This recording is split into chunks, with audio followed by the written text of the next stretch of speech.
Le voyageur pressé ou le touriste négligent qui voit de son avion se dessiner les terrasses d'Alger ne découvre de l'Algérie que les architectures d'une ville européenne et les plaines partagées en domaines rectilignes.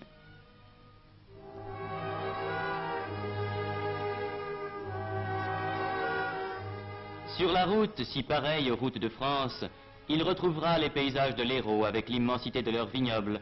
Il reconnaîtra dans les villages qu'il traverse de vrais villages français dont l'exotisme n'apparaît qu'au costume des citadins.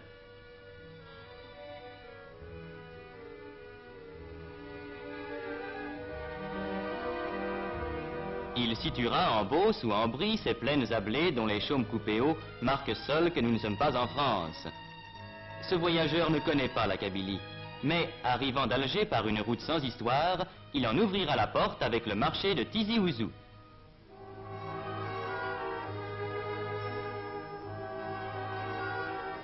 Déjà, il aura rencontré par centaines sur la route ces paysans venus de 20 km à la ronde, à pied ou à dos de mulet, poussant leurs bêtes. Et il se trouvera soudain au détour de la route, devant une foule bigarrée d'où monte une immense poussière et un infini brouhaha. C'est le marché.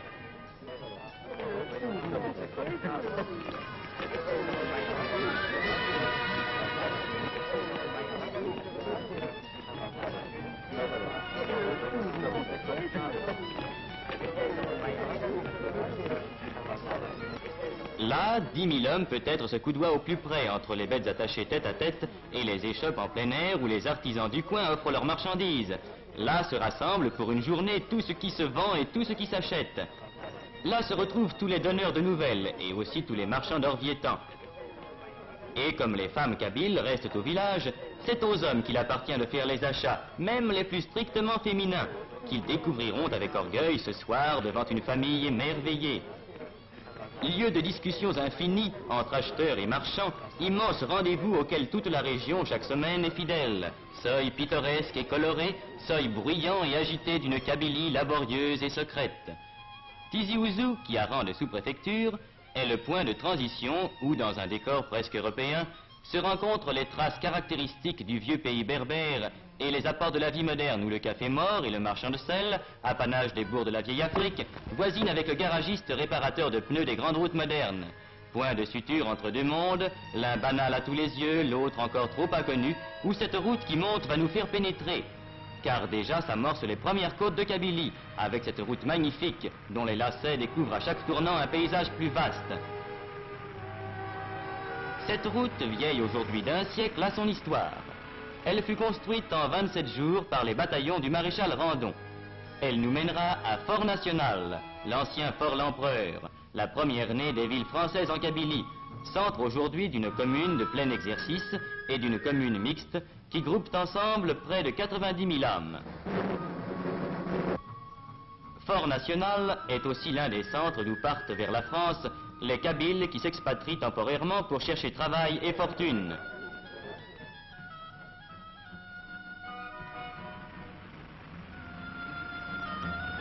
C'est de là que s'en vont ces travailleurs que les mines et les usines françaises emploient volontiers pour leur qualité, laissant au pays les femmes et les vieillards.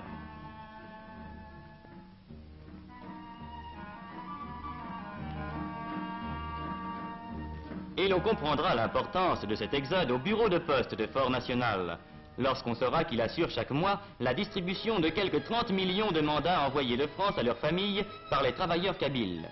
Car le Kabyle, s'il accepte de partir pour gagner sa vie, garde aux 30 millions de mandats envoyés de France à leurs familles par les travailleurs kabyles. Car le Kabyle, s'il accepte de partir pour gagner sa vie, garde au pays natal des attaches indestructibles. Ce mandat mensuel qu'il envoie servira à acheter une maison, un champ, un petit domaine où il reviendra plus tard vivre entre les siens sur la terre des ancêtres. Quittons Fort National, que des détours de la route nous laisseront voir encore longtemps sur sa hauteur comme un château fort, en même temps qu'apparaîtront sur chaque piton l'amoncellement de murs et de toits qui marquent un village. Car dans les temps anciens, les Kabyles, race autochtone, accrochés à leurs terres montagneuses, ont, par crainte des pillards et des envahisseurs, établi leur village sur les crêtes pour mieux résister aux attaques et aux incursions des conquérants.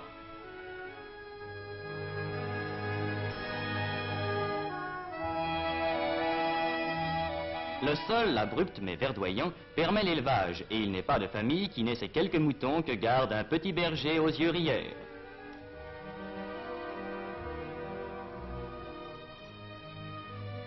La terre est la seule richesse, la seule source de vie, la seule abondance. Pauvre abondance. Champs de Kabylie à flanc de coteaux, cultivés à force de peine, champs maigres qui laissent pousser de maigres moissons de seigle ou d'orge, d'où pendant des siècles le peuple kabyle a tiré son pain.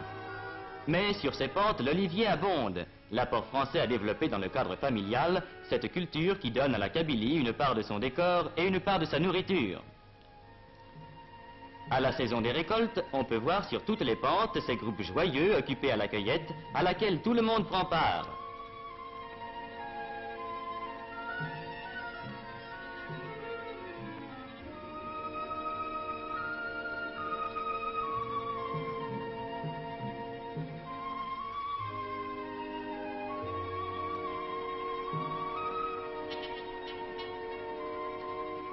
Pittoresque Kabyle.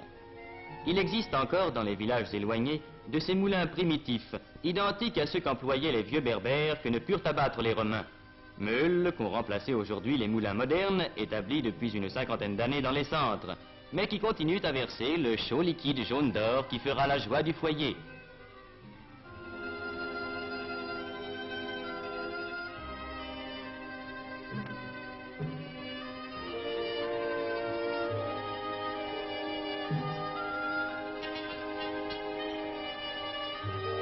Nous nous arrêterons un instant auprès de la meule ancestrale. Nous regarderons couler le beau sang des olives, cette richesse liquide et parfumée dont l'odeur emplit à la saison chaque maison de Kabylie.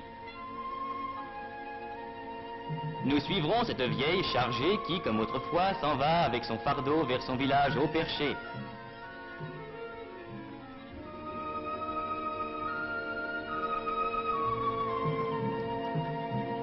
Nous la suivrons sur ces sentiers de chèvres, qui étaient avant la venue des Français les seuls moyens de communication dans ces réduits montagneux, l'imprenable citadelle d'une race indomptable.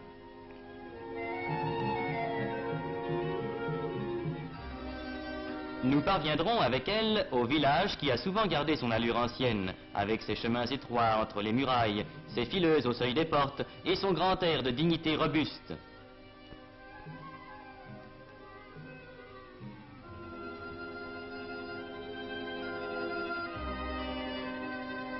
Et nous découvrirons en contrebas, allongeant l'agglomération de la longueur de tant de morts, presque mêlés aux champs, le cimetière sans clôture où dorment depuis des siècles tous ceux qui dans ce même village ont labouré le sol, cueilli l'olive, élevé des mûres et sommeillé à l'ombre des figuiers.